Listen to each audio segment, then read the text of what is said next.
Hey, welcome to Grow Mindset Podcast. This is Craig Domann, your host, and I've got a gentleman who's been on Grow Mindset before, and he did a nice job, so I decided to invite him back. John registered.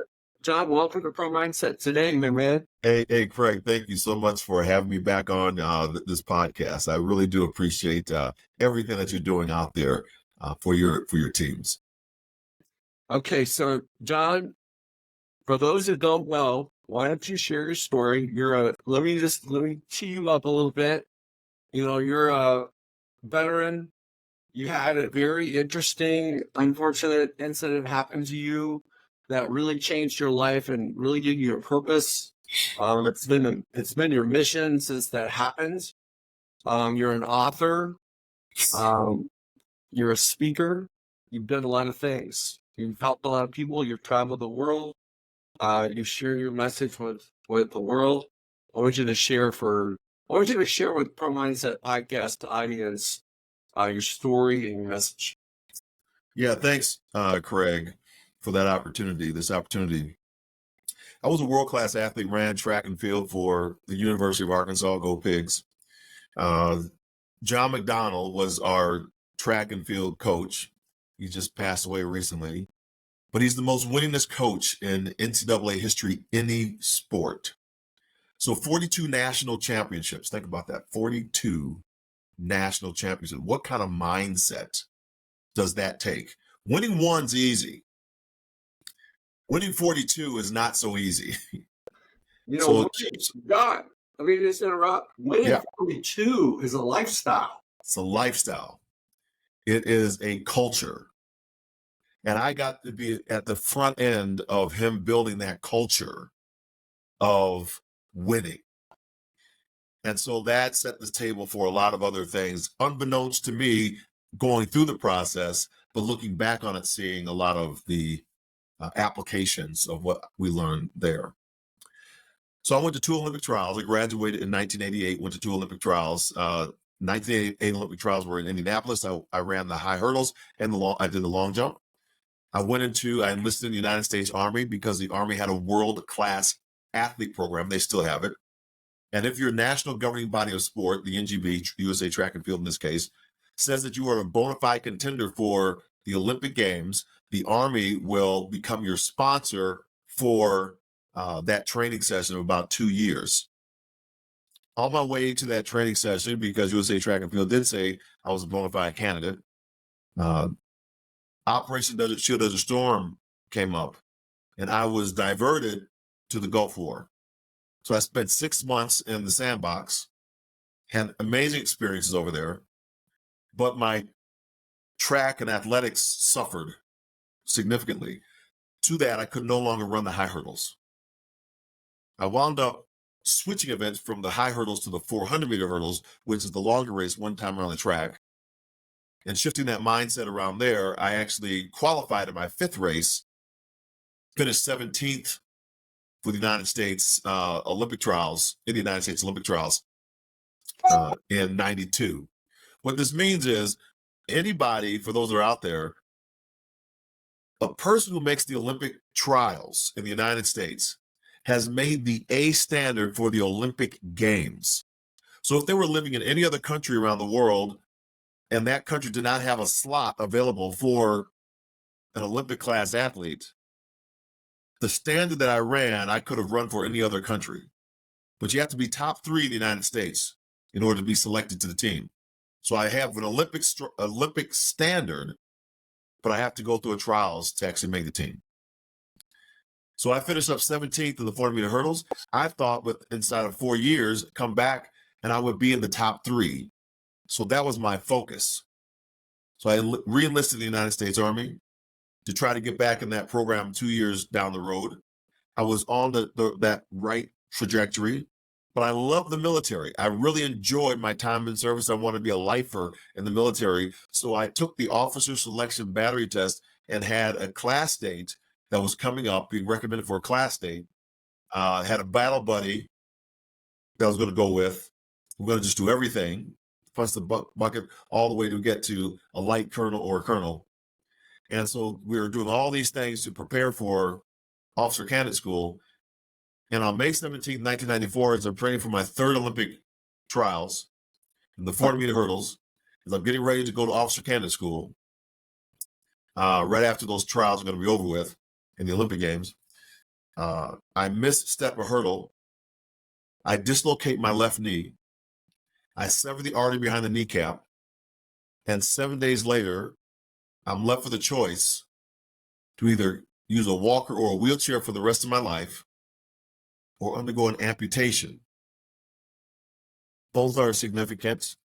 Both are ending my careers in athletics and ending my career as a military service person. So how do you shift your mindset around that? How do you keep a pro mindset mentality when that's going on and you're flat on your back now going down a downward spiral, questioning your identity? Who am I now? Am I still a husband to my wife? Is she going to stick around? How's my son going to view me? Do I still have a job in the military? Do I have the faculty to still do my job? Can I support my family when my Olympic dreams are dashed and I have no job in the Army any longer? So we think about those mindsets. We often will go down this negative path, and we need somebody or a situation to undergird us. And that was my wife, Alice. Alice said to me in that moment, the struggling moment, she said, "John, we're going to get through this together." When we think about our military servicemen and women who serve so valiantly, the stress levels on marriages in the military are about an 85% divorce rate, because the operational tempo is so high and the stress is so great. And people, when they go to war, I don't care if you saw combat or not, when you come back from that high stress environment, you don't come back to the same level where you left. And so she decided we're fighting through this thing. After Operation Desert Shield, Desert Storm, no leg now. And when she said those words, she really baselined my entire existence. She undergirded me with that love. It was on a playground. Her and John Jr. were swinging on the swings. John Jr. was 5 years old at the time. He jumps off the swing, comes down, hits the ground running, sees mom and dad struggling, says, "Hey, mom, dad, see my big jump? See my big jump, mom, dad?" And he jumped between myself and Alice, and I realized that he had already validated me as his father, create his new normal. That's exactly what I had to do. I had to somehow do this and create this new normal lifestyle. So I started swimming for physical therapy to get my body back in shape. 27 months later, I wound up fluking up, messing up somehow, and made the Paralympic swim team. I'm out of the service. I'm working for the United States Army, the Community and Family Support Center. I make this Paralympic swim team. I see athletes running and jumping with artificial limbs. I have a leg made for running after the Paralympic Games. I learned how to run on that leg, learned how to jump on that leg. And 4 years later, I wound up going to Sydney, Australia, finishing fifth in the 100-meter dash, fifth in the 200-meter dash, and winning silver medal in the long jump in Sydney. So I found the parallel path. And that's the pro mindset. It's finding those parallel paths. That if one door is closing, you're going to find the parallel path on the other side to continue moving forward. I couldn't find Olympics. I found Paralympics. I couldn't serve in the military longer. I started working for the military. And then I built out what became known after I entered my service for track and field. I built out what became known as the Paralympic Military Sport Program. I won an award in 2007 for an emerging leader with that program. That program turned into the Department of Defense's Warrior Games, and then later on Prince Harry's Invictus Games. So we never know where our lives are going to wind up if we just are willing and have the courage to walk on the path that was designed for us as an individual, for our unique and our distinct capabilities. I don't have to look at somebody else's path. I have my own path to walk. And if I walk my path and have the courage to walk it, then other opportunities will open up, not only for me, but for those that I call myself now breathing life into the lives of other people's atmosphere so they can thrive in their environments. Well, John, it's been a minute since we've spoken. Pro mindset is really encapsulated into a framework of three things: your story, your standards, and your stage. Uh-huh. And so many of us have to work on our story, because you being a track athlete, I know at some point in time, you trained with a parachute. And it was resistance training, and it was meant to prepare you for the real race. And you never wore that parachute in the race. Right. But a lot of people bring a mental parachute to the race that holds them back. It's their past disappointments, failures, all those type of things.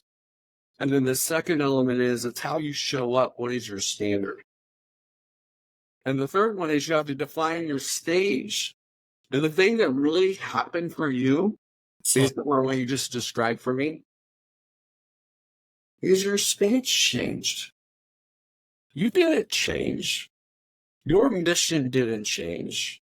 Your standards didn't. Your standard of excellence, being a champion, striving for being the best in the world at whatever you do, that didn't change. Mm-hmm. What changed is, instead of being in the Olympics, you were in the Paralympics. Right. Instead of being in the military, you created programs and you were a leader for the military. And so I think for so many people out there, you have to remember that sometimes you have to redefine your stage, apply your talents and your passions, but it doesn't mean it's a dead end. That's right. Yeah, when we're looking at our stage, I will sometimes say this in my keynote presentations, as we get into, and I alluded to it a little bit earlier, oxygen, atmosphere, and environment. Oxygen, atmosphere, and environment. Oxygen is needed to sustain ourselves in an atmosphere for whatever environment we find ourselves in. So if we're underwater, that's an environment. Our human body wasn't designed to live underwater.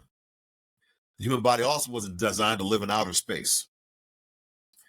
So in order for myself to survive in those two environments, I need to adapt an atmosphere for myself to live in those environments. So I have to begin to pump nitrogen and oxygen and everything inside of the suit under the water, pressurize myself to sustain under the water and be able to breathe. Same way in outer space, I have a space suit. So what then become the elements that we need in life for the environment that we find ourselves in? Because those environments are still there. They've always existed. It's now I'm finding myself entering into that environment. It's not that the environment has changed. My circumstances have changed. They're now putting me in that environment. So I need an atmosphere to take with me to survive and thrive in that new environment. And I would say that is, the stage that we are shifting into. So it could be a military service member who's going from he or she leaving military service and going to the civilian life. It could be, so that stage has changed. It could be a professional athlete who is leaving the professional side of sport because of whatever reason, aging out or not talented enough anymore. Somebody else younger coming in, they got hurt. And now they're going back to a world without the paycheck with the performance. It also could be a high school student going to college, or it could be going and joining the military service or some other type of elevation. The point is that when you move to a new stage, you have left one stage behind. And I think that it's not a hierarchical thing. I don't think we climb up the ladder of success, so to speak. I like to think of it as stepping stones where I honor the place and the stage I was at to go to the next stage honoring that one to go to the next stage. So I'm always building upon the previous stage. Without the previous stage, I can't move forward. Too many times I hear in the ladder of success, be careful of the people that you're passing on the way up, because you might have to pass them on the way down. Well, I don't want to come down. I want everybody to move forward, and I want us to move around. So I put the ladder across the pond, and now I look at it stepping stones to get there, and we're going to help each other across. So I think it's a different leadership type model. I think it's a different, mindset that we could have with this, and that moves us faster, and it gets us to understand and appreciate everyone who brings value, whatever their skill set is, into that mix of that stage shift. John, you said two things that resonated with pro mindset. One of them is the idea of the spacesuit. I call it a performance bubble. And anything that serves you gets to come in, and anything that doesn't get to come in. And you set very clear boundaries between what serves you and what doesn't serve you. And as an athlete or a speaker, you're running a meeting in the boardroom, it doesn't really matter what it is. It's a very sacred headspace that you create so that you bring your preparation, your practice, your purpose. You bring your identity. You bring your vision. You bring everything, all that stuff in there. You bring in your belief and confidence. But you don't bring in what happened the last time, what you were hoping to happen. You don't bring in doubts. You don't bring in fears. You don't bring in anxiety. All that stuff. And by doing that, you can find freedom and peace. And as an athlete, you know this. When you can run free, you can run fast. And when you're stressed out, your muscles tighten up. You can't be everything you can be. And the second thing you said about shifting the stage, I call it plugging in your new purpose. You gotta plug in your new purpose. Your purpose evolves. This is, after you had your leg amputated, you were John Register 2.0. You became a new version of you. And as you've gone through this journey of what you've been doing is in terms of reaching people, touching people, and speaking, you might be in John Register, 26.0 by now. Right? So it's like most people are operating in the past. They have a tendency to get stuck. And it's, professional athletes sometimes are in a loop where they still want to be a professional athlete and they're 40 years old. Those things are gone. It's time to reinvent yourself, plug into a new purpose, and evolve into the new version. Yeah, I have a framework. It's called the reckoning, the revision, and the renewal. And the reckoning, what you just stated in your model, is when we have a mindset that we want to get back what we desire to have back after some type of event has taken place in our life. I usually say trauma, a traumatic event. And it doesn't have to be trauma in the sense that a leg was lost, or it's significant to whoever is listening. It's significant to whatever that you have to you believe you need to overcome. And caveat, I don't believe we overcome anything. So the headspace is, I just wish things will get back to normal. Can they just go back to the way they used to be? Can I just be in this thing? I don't want to move forward. I just want things to stay the same. And that's a mindset. And I don't think it serves us very well. And all of us can be in it at any given time on any given situation that we don't want to move forward. So we have to recognize when we're in that space. And then that's the first hurdle that we must get over. The second hurdle then becomes the revision. I'm casting a new vision on what might be possible. Maybe there is a parallel path on this other side. Maybe I can do something a little bit different, and I don't have to worry about what's over here any longer. But there are three things that hold us back from making a commitment. I believe that a commitment has to be made to the new vision. And before that commitment is made, there are three considerations that somebody has to go through. And they're very hard. It's the second hardest part of my model. The first is other people, and you said it earlier, Craig, other people who believe for us what we can or cannot do, which is based upon what other people believe they could or could not do if they were in our situation. And so a doctor who has clout, he or she may say, oh, you'll never run again. I just amputated your leg. It's just not going to happen. And they don't know the ins of running with a prosthetic. They don't know how to cut the leg in such a way, an amputated leg, so that it has the best opportunity for that person to live the highest functioning life. They just know how to do an amputation procedure that they learned in medical school. There you go, bro. So they may not seek out a prosthetist who's got to fit the leg, fit the new apparatus. For me, in my case, leg. Could be an arm for somebody else, could be whatever. So but I as a patient, I'm listening to the doctor because I believe that they are the authority in my life at this point, and they know best because they've done this so many times.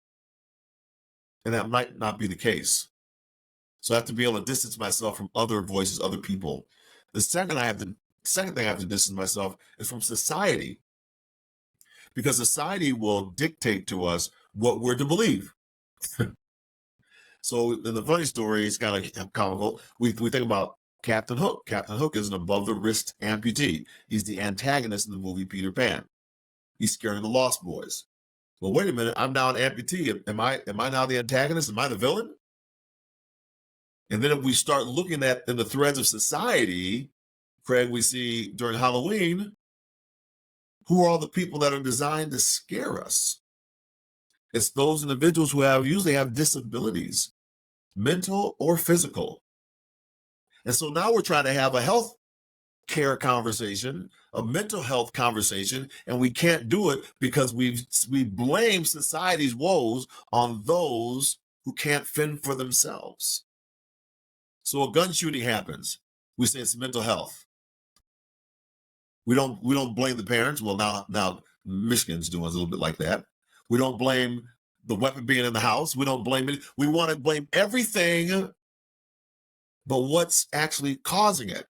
So that's a very difficult conversation. Then it gets political because we don't want to deal with my personal responsibility for breathing life into others.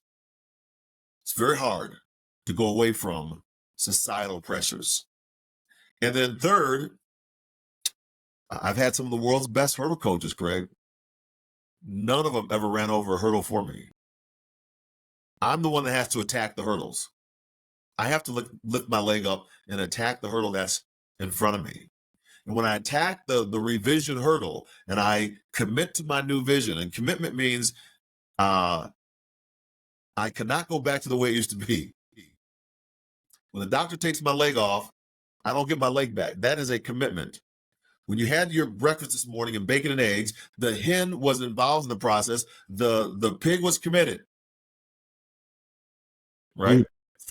So that's the new. So we get over to the renewal. That is the new piece. And that is so hard because in the new, when you commit to something, it is impossible to use old systems, old thoughts, old ideas to put into this new bucket to get a different output. It's brand new. We have come through a horrific time in our past 3-4 years with the pandemic. What do people want to do right now? They don't want to even think about it. They want to distance themselves from it. We have all these stresses on us because we are in denial from what just happened. Because leaders want to move faster past this thing and just get back to the way it used to be. They built more revenue during this time. Lots of companies increase revenue, but what they want to do with their workers who they send home, they want to bring them back into the office so they can balance the budget sheets and justify why they still need this building that's there. So it's very hard to think in a new structure when you have these old ideas that are there. So you have phantom pains. I have phantom pains. When the doctor took my leg off, I don't get my leg back. When you make a commitment, you don't get that commitment back. But I do have phantom pains that remind me of a time when I did have two legs. But that time is gone. But I still have pain for it. You may have pain for a loved one that's lost or that passed away. But that person, you're not talking to that person any longer. You know, not a one-on-one conversation. You may have pain to the loss of the example we just used. You're a professional athlete. Now you're back around your block in your neighborhood. You want to be back in that football field, basketball court, baseball field, soccer field, and you no longer have access to the players in the field, on the field conversations any longer. You have phantom pains for that. Many professional athletes can't make that transition. Their pro mindset's not there, right? It's only on the field. And this is tough. This is hard. It's very difficult. But I have to now give myself space and grace to grow. For me, I had to learn how to manipulate a wheelchair to a prosthetic appointment. I then had to learn how to put on an artificial leg. I had to learn how to walk through the parallel bars. I had to learn how to use a 4-bar walker to walk around the hospital, and then walker to crutches, crutches to cane, cane to free walking to running, running to jumping, jumping to a Paralympic medal. That process took 7 years of giving myself space and grace to grow. And we want it right now. Pandemic's over, let's go. And we're freaking people out. They're highly stressed. They're burned out. They're overwhelmed. And the leadership is too. We have to give ourselves space and grace to grow. And once we've done that, now we're in a renewal. We're in the resolve. I'm resolute in who I am. I know exactly how I'm showing up. I'm standing taller because I've done the work. And that equates to my reward. And the reward is not a destination. It's like the Olympic motto: swifter, higher, stronger. That motto is written with an ER stem ending. I can be the swiftest today. I can be swifter tomorrow. I can jump the highest today. I can jump higher tomorrow. It's not written in the superlative of the EST. It's written with an ER stem ending, which means I can be better tomorrow than I am today. So it's a plateau for the next level of growth is what the reward is. We're going to arrive there, but now I've got the skill sets, the tool sets to move from that one stepping stone to the next. Ron, what you described for me was a massive identity test. It's an identity test. It's a game we all play, but if you give your power away to someone else, you go through an identity crisis. When your circumstances are not in alignment with your dream, you go through an identity crisis. When you're in that easy part of the test, it's when you go through a crisis, then you seek comfort. You seek normal, familiar, easy. Nobody wants to jump into the forest of uncomfort. The unknown. Nobody wants to go there. But that's where the growth is. And how I processed what you said was that while we go through this identity test, growth is the answer. Change is the answer. Evolution is the answer. Like if it's a multiple choice question, it's not stay the same. It's not do what you used to do. It's not think like you used to think. It's be a new version of you. And it really steps into the game of your future self. You know, if you want to live, if you want to be, I mean, all of us have gone back to high school reunions or college reunions or military reunions, whatever it might be. And there's always that dude that didn't change. You still got the same haircut. He still talks the same. He's still doing the same thing. And then you got somebody else who's on career number 5. Right. Then they're searching for their real purpose. And every one of those careers is a stepping stone to their ultimate purpose. And they're enjoying the journey compared to the person that's kind of like stuck on a loop. Yeah. I just went to my high school reunion. A couple of people right there. that's for sure. I was putting in here. I love doing this now because we have such amazing tools to us, for us. And I'm typing in what you said into ChatGPT. And so you're talking about, I was saying, you said that the answer is around growth. It's around change. I also put in there evolve, innovation, right? Because that's why I don't think that's why we don't overcome adversity, because this is all the things that we do. We grow, we evolve, we change, we innovate, we adapt to different things. And so I said, but if that's the case, then what's the question? What are the questions people might be asking, right? And so I just kind of put it in, and the changes, being able to acknowledge as inevitable, urging individuals to organizations to adapt proactively. So if you're out there, you got folks who are listening, what do you need to adapt around? That's what do you need to, in my world, I say, what do you need to amputate? We need to amputate out of your world because it's holding you back. It's extra baggage. You need other things to grow in its place. And then what do you need to amplify that you're already doing and doing even better? You need to do more of that in order to be successful, however you are defining success. Well, John, you have a program called Amputate Fear. Why don't you share with the audience a little bit more about that? Obviously, cut it out. Let's move it on. Let's eliminate it. Let's not be paralyzed by fear.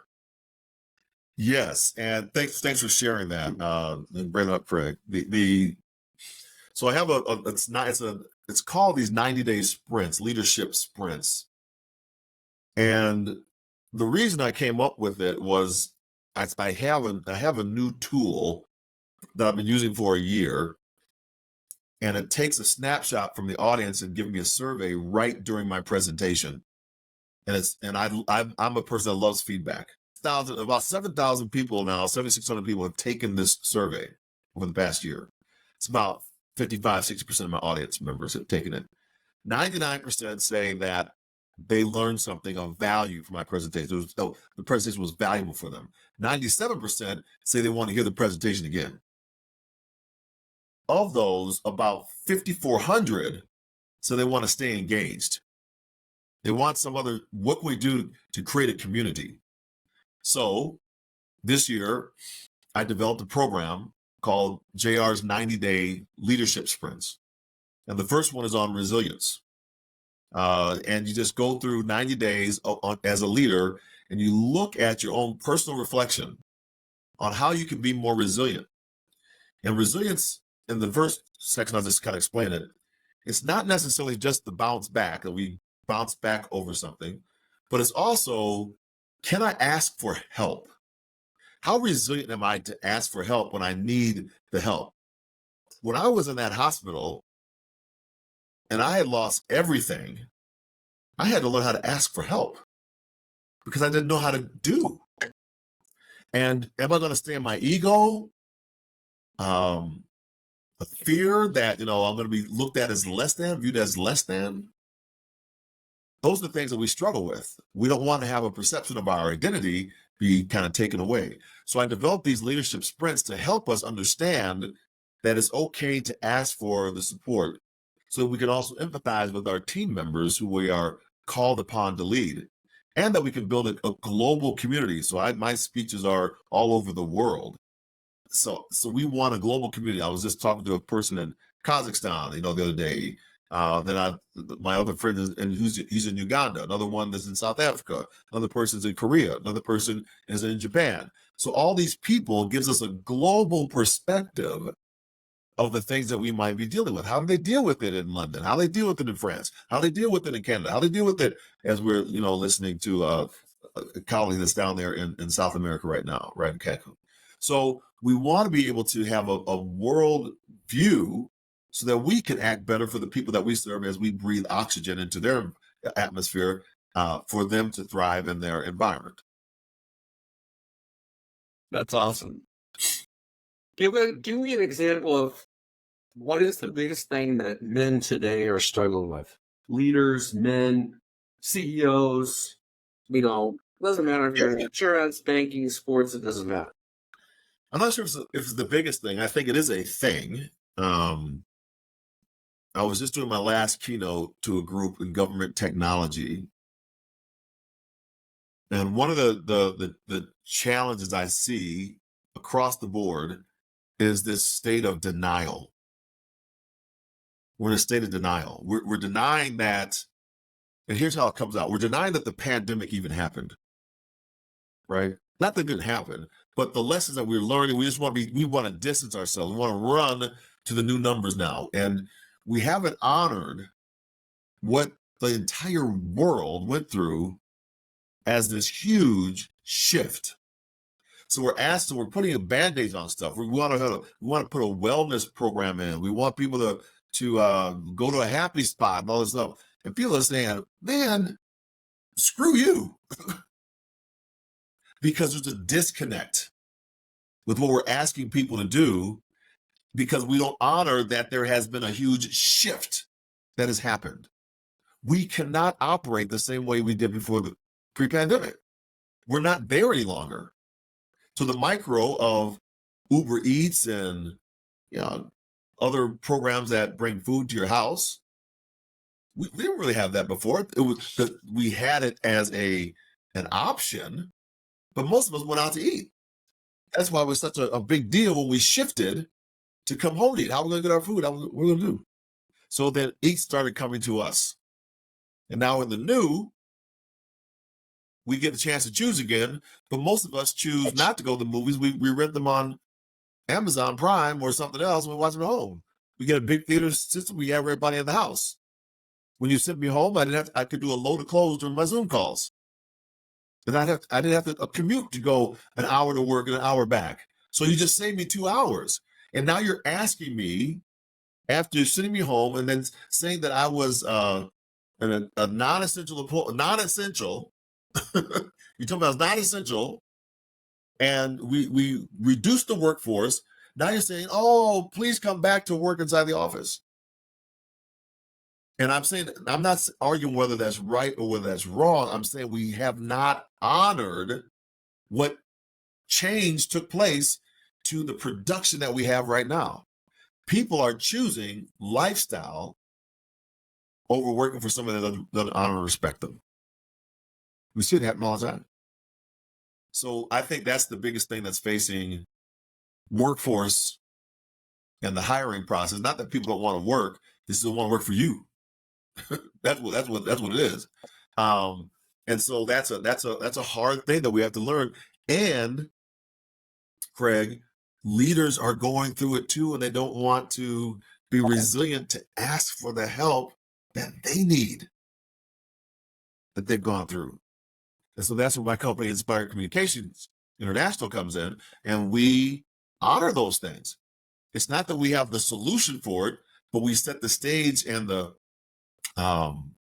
precedence for you to have that conversation with however your values, vision, mission are for your organization. So we have a big client that's coming up on April the 8th. I won't say who it is, but they're in Portland, Oregon. And so we're meeting with the leadership team to talk about these issues as they're stovepipes, or, I call them stovepipes.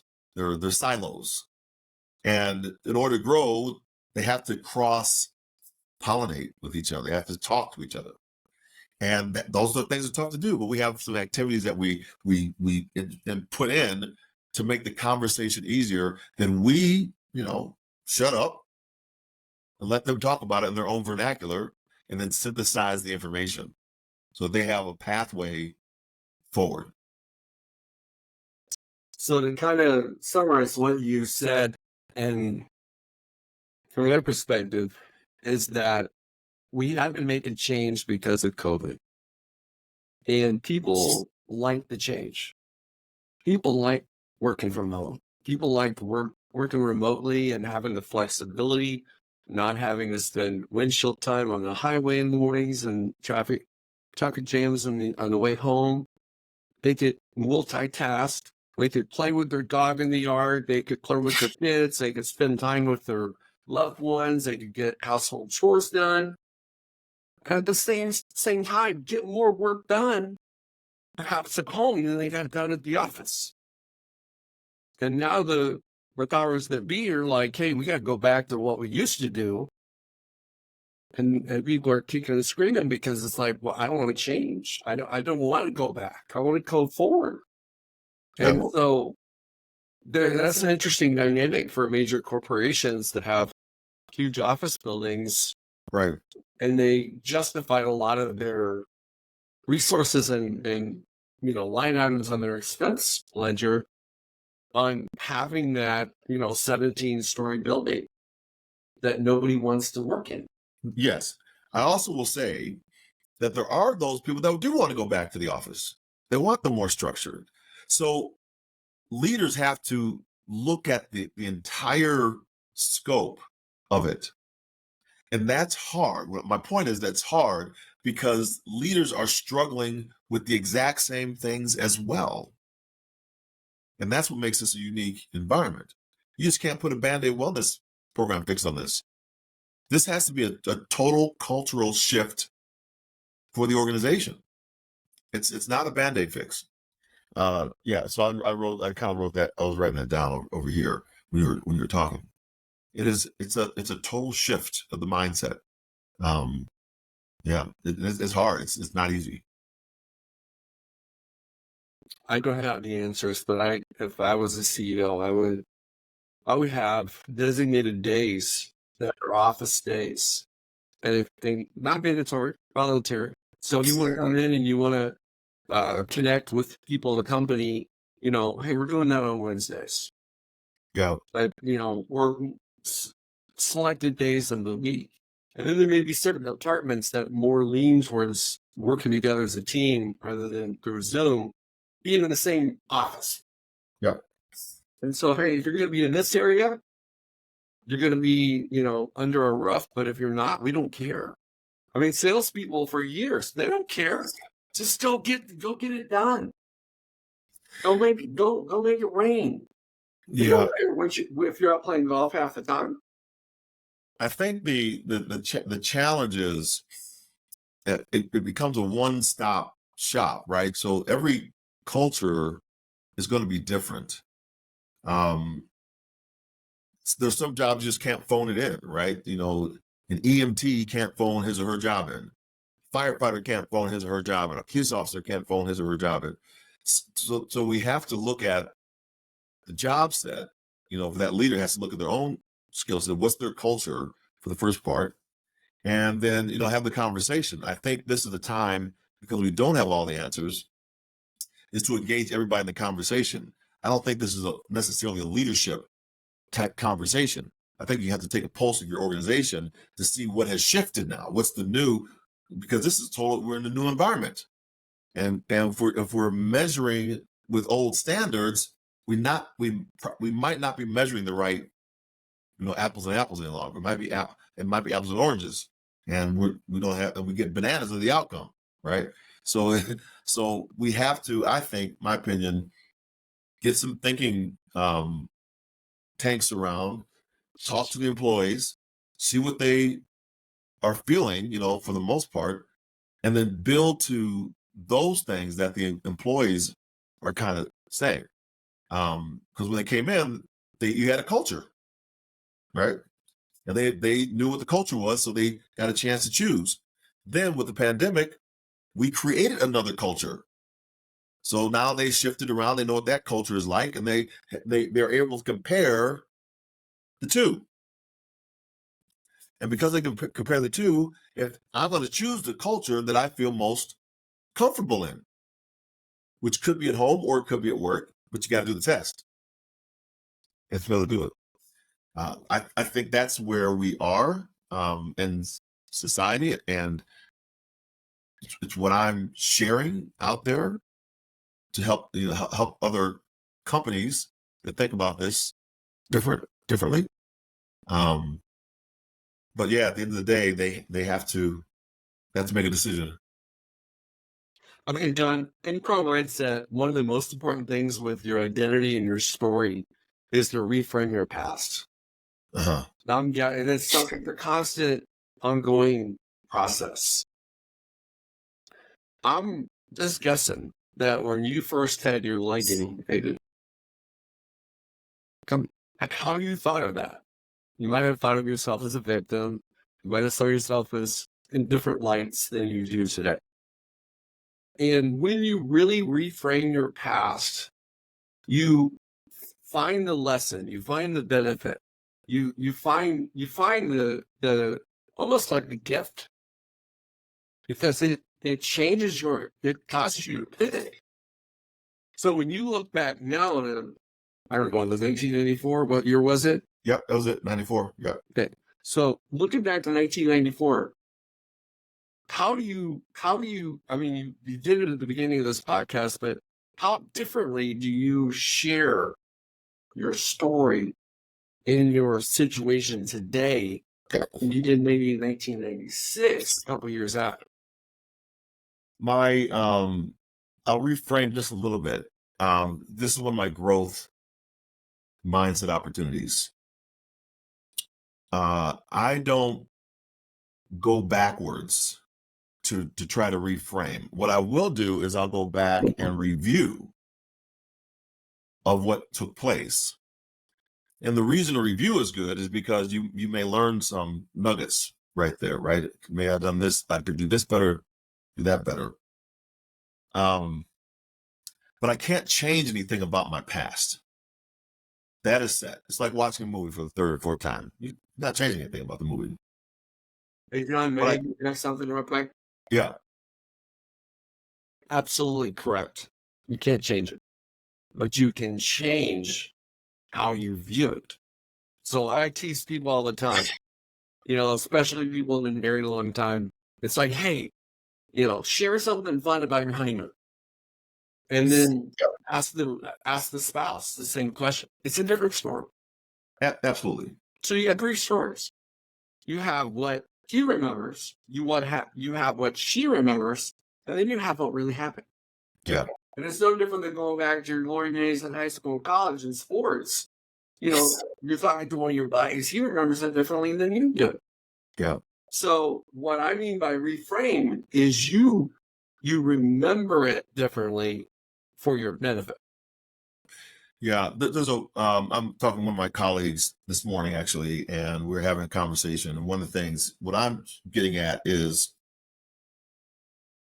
she remembered a past behavior, and to bring it forward for an issue she was dealing with sibling, a child she has, is she kept her mouth shut on this one and let the process work out and not jump in as mom. And that's what I'm saying. So that's a growth for her as well, because oftentimes what we do is we have a past experience. And then she said, I could also change the way I tell the story about it, is what you're saying. And that's exactly right. The way my growth mindset has worked now is, instead of asking a question like that, is where I was going, is I'm going to ask it to a future self, a future state of myself. So let me kick myself down the road 20 years and then ask myself the question, what is my life like in 20 years? What would I want to have accomplished? What were some of my challenges and successes along the way? And then come backwards from 20 years to this point in my future self's past, because I can change that, right? I can say down the road at the end, in 20 years, I want to have $5 million in the bank, right? So now I can say, what will it take and how I'm going to structure my life in such a way? What do I need to do in order to have that capital in the bank 5 years down, or 10 years down the road? Now it's 5 years down the road. Now it's 3 years down the road. Now it's 2 years down the road. Now it's 1 year down the road. Now, what do I want to do in this month to hit that target? Right? So now I can do something about it. Whereas I can only think about the thing I would have done in the past. I can actually do something about my current future if I forecast myself out and ask myself that exact same question 20 years from now, and then forecasting back to where I am now. John, I think you can do both. And I think what you described about your future is absolutely a great exercise. But a lot of people are carrying around a bunch of bags, bunch of suitcases of traumas, disappointments, failures, missteps, self-sabotage, all those things. And until they reframe it, they still carry it. It's like that training parachute. Mm-hmm. You gotta cut it free. So unless you reframe it, so that's why I was asking about your amputation. Because if you did it, you've already done it. You've already reframed it. Because if you did it, it's been your life's purpose. For sure. Right? I mean, that's... But I move forward from it with action, right? So I began to look at a new vision on who I am, who I desire to be.